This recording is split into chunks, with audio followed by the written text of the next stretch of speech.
D'on hauran tret la paraula campa per a referir-se als solars on s'han dipositat vehicles i encerts provinents de la riuada i la barrancada de la ignomínia patida als pobles de diverses comarques valencianes.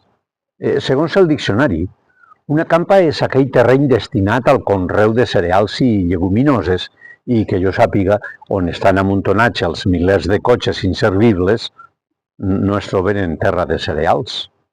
Sovint inventem paraules per denominar accions o activitats novelles, quan el que s'hauria de fer ara és deixar els pobles afectats el més paregut possible a la seva fesomia abans de la maleïda barrancada o riuada.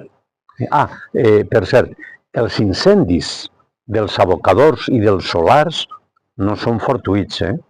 Hi ha interessos molt concrets darrere, massa interessos i massa concrets.